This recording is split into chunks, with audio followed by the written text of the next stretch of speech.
Prólogo. Bien hallado seas, viajero, a la historia que estás a punto de leer. Esta historia comienza hace unos 197 lustros, o mejor dicho, 197,8, si la memoria no me falla, y rara vez lo hace. Aún así, no seré yo quien afirme un hecho del que dude, pues esta narración se mueve entre la certeza y el misterio. La historia comienza con un viejo manuscrito que encontré durante uno de mis viajes a Japón, en un pequeño dojo donde me hallaba practicando. Se decía que el hilo de la vida había tejido allí un gran ovillo, porque todas las historias parecían entremezclarse en ese lugar. ¿Y cómo no habrían de hacerlo? Aquel dojo se mantenía en pie desde la era Chgen, en pleno periodo Heian. Algunos aseguraban que hasta el mismísimo general Minamoto no Yoriyoshi había entrenado allí. Era un dojo humilde, situado a las afueras de Kioto, aunque antaño había sido mucho más grande, lo suficiente como para albergar tropas enteras. De toda aquella grandeza ya solo quedaban las ruinas, sombras de lo que fue y nunca más sería. Solo permanecían en pie la entrada, un kamiza, el altar sagrado donde se hacían ofrendas a los maestros que ya no están entre nosotros, y un gran salón repleto de tatamis donde los pocos discípulos que quedaban seguían practicando. Me hallaba allí un caluroso día de verano, entrenando como de costumbre.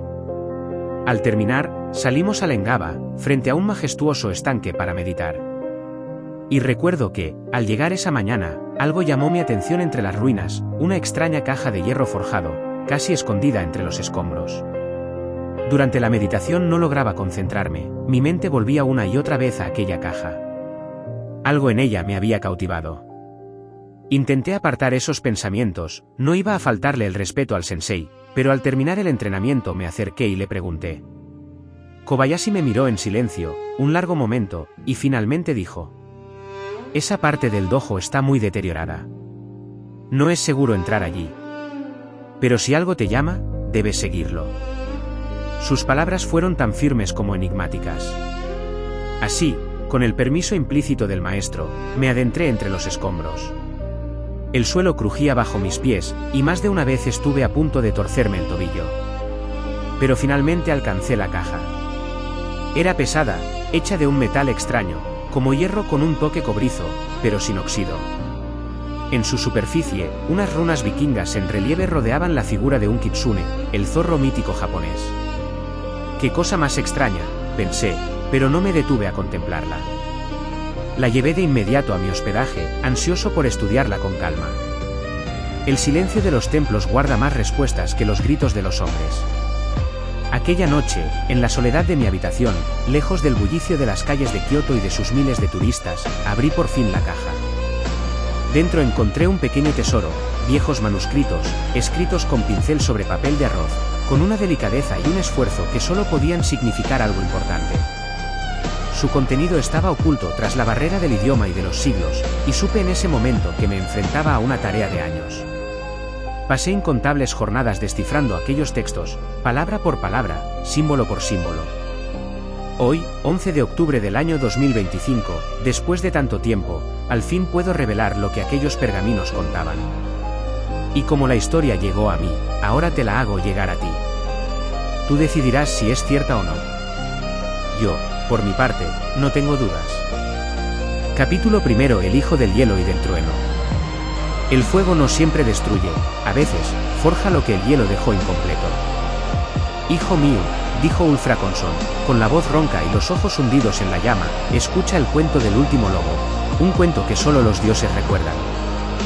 En los días en que el cielo aún era joven y las raíces de Yggdrasil permanecían firmes, un tiempo en que los dioses caminaban entre los hombres, y el viento llevaba sus nombres como susurros sagrados. Odín, el padre de todo, cabalgaba sobre su corcel de 8 patas, recorriendo los rincones del cosmos en busca de sabiduría. Thor, su hijo, el más fuerte de los Aesir, blandía su martillo contra gigantes de hielo y monstruos del caos. Freyja, la más hermosa, tejía destinos con sus cabellos dorados. Tyr ofrecía su espíritu al bien y al honor, y Loki reía entre sombras. Pero como todo en los 9 mundos, incluso los dioses tienen un final. Las profecías hablaban de un lobo que crecería con el odio de 1000 inviernos, Fenrir, hijo de Loki, cuyo aliento era fuego y cuyos ojos eran lunas devoradas. Los Aesir, temerosos, lo encadenaron con una cuerda tejida con imposibles, el sonido de un gato al andar, la raíz de una montaña, el aliento de un pez, y aún así, Fenrir gruñía, como si supiera que nada lo retendría para siempre. Pero incluso lo imposible se rompe, cuando el tiempo lo exige. Cuando el invierno se volvió eterno y el sol dejó de moverse en el cielo y fue consumido por la oscuridad, los cuervos de Odín graznaron con miedo. Los cuernos de guerra sonaron desde los montes de Asgard hasta los pozos de El. Era el fin. Los cielos se rasgaron. Los mares hirvieron. Jormungandr, la serpiente del mundo, se alzó del océano con espuma negra en sus fauces. Surtr, el gigante de fuego, marchó con una espada que ardía como 1000 soles, y Heimdall sopló el jayarón, despertando a los muertos. Odín fue devorado por Fenrir. Thor aplastó el cráneo de Jormungandr, pero el veneno lo ahogó desde dentro. Loki y Heimdall cruzaron sus armas, y ambos cayeron juntos, como enemigos destinados. Los árboles ardieron. La tierra se quebró. Los dioses murieron, y con ellos, el mundo. Pero, en las cenizas de lo perdido, 2 humanos se escondieron entre las raíces de Yggdrasil. 2 corazones latiendo. 2 esperanzas. Y de ellos, nacería un nuevo sol. Un nuevo mundo. Uno sin dioses. Uno que aún no había comenzado. Y así, hijo mío, dijo el guerrero con voz ronca mientras las llamas danzaban en sus ojos, el fin no es siempre el fin. A veces, es la semilla de algo más grande. Algo que ni los dioses pudieron ver venir. Oreir parpadeó. La voz de su padre se apagaba con el fuego, las sombras se retorcían en las paredes, y un lobo aullaba en la distancia, un eco dentro de su pecho. Despertó de golpe, jadeando. Un sueño muy extraño, solo eso, pensó Oreir al despertar. Esa mañana, el sol apretaba con fuerza. Oreir se giró hacia la ventana y sus ojos recorrieron unos de sus bonsáis. Un gran junípero itoigaba de tronco retorcido y con madera muerta que se alzaba hasta su copa. En una de sus ramas se posaba un pequeño mejiro. El anillo blanco en sus ojos lo hipnotizó. ¡Qué pájaro tan hermoso!, pensó. Oreir Ulfson, hijo de un vikingo errante, había nacido en un mundo que no era del todo suyo. En él convivían 2 realidades: la sangre del norte que rugía en sus venas y el aire del oriente que respiraba cada mañana. Creció a caballo entre Siam y Nippon, bajo la sombra de templos y montañas, pero los relatos de su padre, contados frente al fuego, hablaban de mares helados, de auroras que teñían el cielo y de dioses que caminaban entre los hombres. Su padre, un guerrero y navegante incansable, había sido más mito que presencia. Se decía que había vivido en un reino lejano al otro lado del mundo, que había guerreado como mercenario y comerciado con especias y ámbar, en tierras tan lejanas que parecían inventadas. Pero los años pasaron, y un día simplemente desapareció, como si el mar lo hubiera tragado. Nadie supo decir si había muerto, si había partido en otra expedición o si los dioses lo habían reclamado. Lo único que quedó de él fueron algunas armas oxidadas guardadas en un cobertizo, unas runas talladas en madera, y el eco de su risa en los recuerdos de su hijo. Algunos lo llamaban por su nombre real Oreir, pero él prefería otro nombre, Chaos. Eso era por su pasado y su aspecto, un chico esbelto pero atlético, alto, con el pelo de tonos cobrizos y con una extraña condición en los ojos, un ojo verde como los campos de césped y otro marrón como la hojarasca. Eso y el cambiar de lugar frecuentemente lo habían vuelto el raro del lugar fuera donde fuera. El muchacho creció con lo que había, una casa humilde, pequeños trabajos y una vida de subsistencia que a veces bordeaba el pillaje. Robaba a los que tenían demasiado, trabajaba para los que podían pagarle, y en los momentos de calma se refugiaba en su entrenamiento de artes marciales y en algo extraño para alguien de su sangre, sus bonsáis.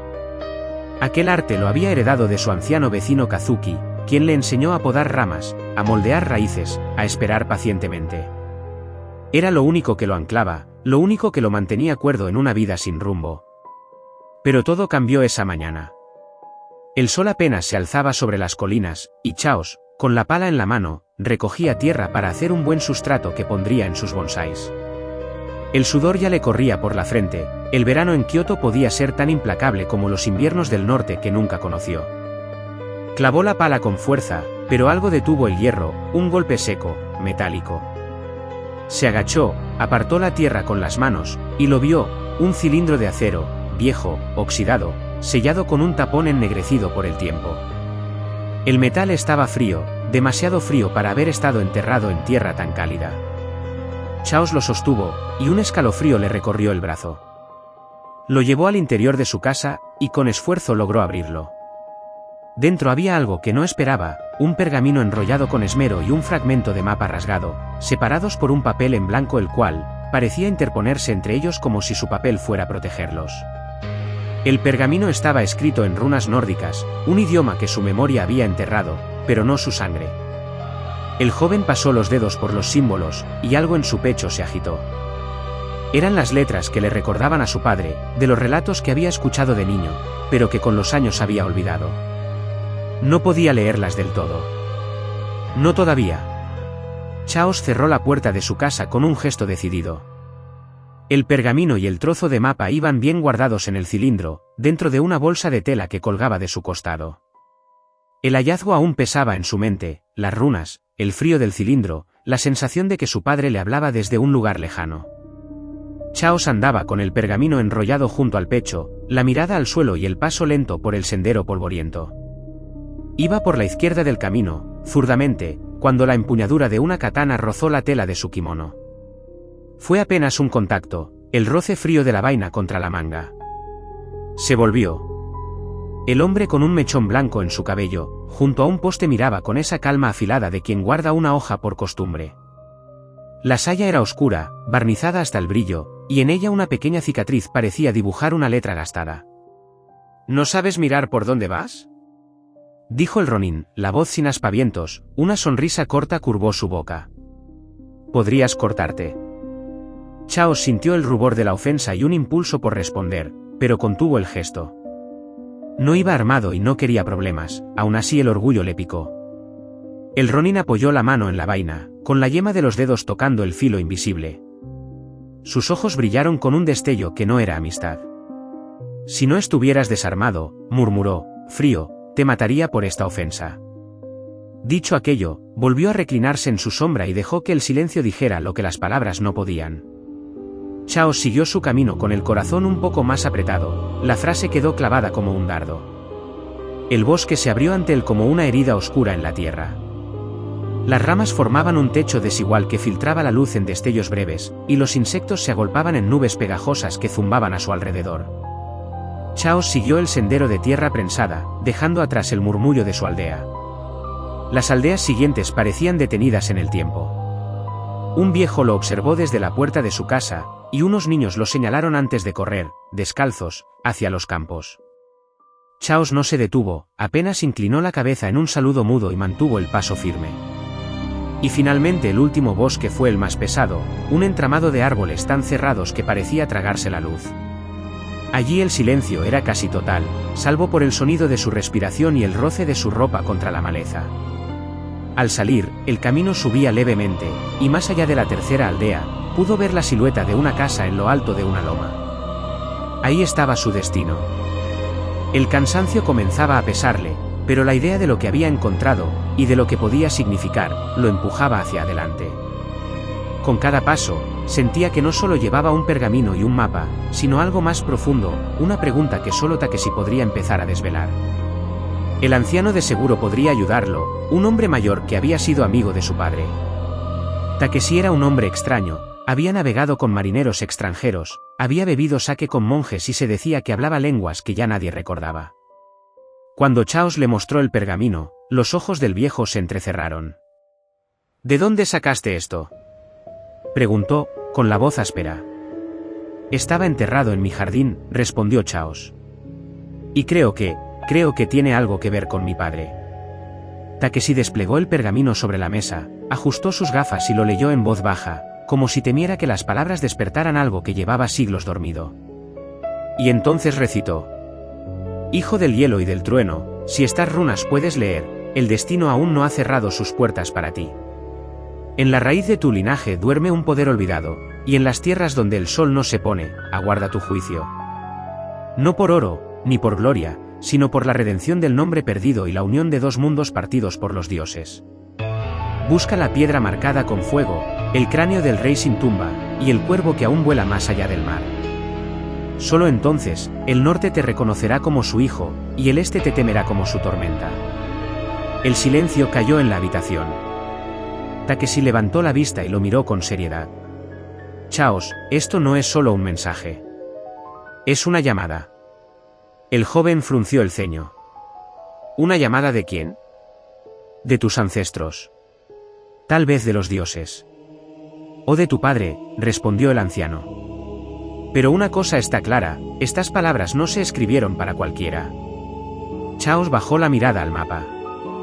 Era apenas un fragmento, la mitad de algo más grande, pero en el borde rasgado había una runa marcada con fuego, quemada en el papel. No la reconocía, pero algo en ella parecía pulsar, como si quisiera hablarle. Su mente se llenó de preguntas. ¿Qué era el cráneo del rey sin tumba? ¿Dónde estaba la piedra marcada con fuego? ¿Y qué cuervo seguía volando más allá del mar? El mensaje hablaba de un nombre perdido. ¿Era el suyo? ¿El de su linaje? ¿El de su padre?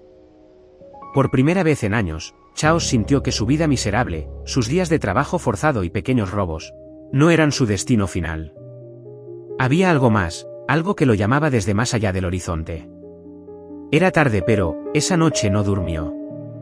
Continuaba en casa de Takeshi, se sentó junto a la mesa, con el pergamino extendido, y dejó que sus dedos recorrieran las runas una y otra vez. El viento agitaba las ramas de los bonsáis en el jardín, y cada crujido parecía un susurro, como si los dioses del norte y los espíritus del este lo observaran, expectantes. Chaos sabía que seguir aquel mapa, incompleto y críptico, podía llevarlo a la muerte. Pero también sabía que no seguirlo lo condenaría a una vida vacía. Chaos permaneció sentado frente al pergamino mucho después de que Takeshi se hubiera marchado a su dormitorio. La vela que iluminaba la mesa era ya un montículo de cera derretida, y sin embargo él no movía ni un músculo. Las palabras de las runas resonaban en su cabeza como un eco incesante. Busca la piedra marcada con fuego, el cráneo del rey sin tumba, el cuervo que aún vuela más allá del mar. Pero sobre todo, había una línea que no podía sacarse de la mente. En la raíz de tu linaje duerme un poder olvidado. Se preguntó entonces, casi sin quererlo, si su padre había sabido de aquel mensaje.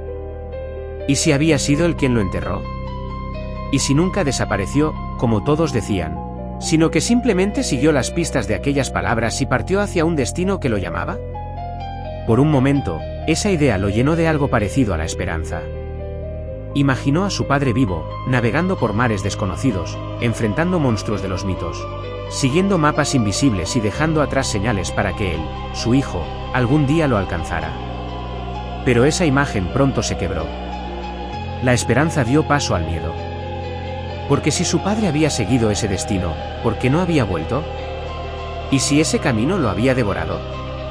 ¿Y si lo que aguardaba al final no era gloria ni redención, sino muerte? El pecho de Chaos se apretó. Sintió que el aire le faltaba, que el pergamino lo miraba, que las runas lo exigían. De pronto, empujó la mesa con violencia, el pergamino cayó al suelo, desenrollándose como un desafío. Se levantó de golpe, respirando con dificultad, con el corazón latiendo como un tambor de guerra en su pecho. «No», dijo en voz alta, aunque no había nadie en la habitación. «No». Volvió a mirar el tubo de acero, el mapa rasgado, el pergamino en el suelo, y algo en su interior se revolvió. Quiso pensar que todo aquello no era más que un juego cruel del destino, una trampa de sus propios recuerdos, una fantasía infantil que su mente había tejido para darle un sentido a la ausencia de su padre. Se repitió a sí mismo una mentira que sabía que era mentira, pero que aún así eligió creer. Mi padre desapareció porque quiso. No porque los dioses lo llamaran. No porque hubiera un destino. La voz le tembló. No fue un héroe. Ni un buscador de misterios. Solo se fue. Prefirió esa explicación. Era más fácil pensar que su padre había abandonado todo por egoísmo o por un impulso, que enfrentarse a la idea de que él mismo estaba llamado a seguir los mismos pasos. Se obligó a rechazar la idea. A enterrarla, como había estado enterrado el pergamino. Ya casi había amanecido. Chaos envolvió de nuevo el pergamino y el fragmento de mapa con un cuidado casi reverente, como si al tocarlos demasiado fuerte pudieran desvanecerse, y sin más demora, se puso en camino. Atravesó el bosque antes de que el sol se alzara del todo. Los árboles se curvaban sobre el sendero como si quisieran cerrarlo, dejando apenas hebras de luz que caían en líneas torcidas. El canto de los insectos y el crujir de la hojarasca acompañaron sus pasos, hasta que las sombras dieron paso a la primera aldea. La gente apenas lo miró al pasar. Pronto, el sendero se adentró en una arboleda densa, donde las ramas se entrelazaban como dedos huesudos y el aire olía a tierra húmeda. Cada crujido lo hacía mirar por encima del hombro, creyó ver figuras entre los árboles, pero solo encontró silencio.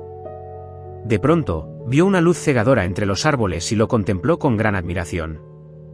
«Un Kirin», susurró Chaos, con los ojos abiertos de par en par. Jamás había visto nada semejante.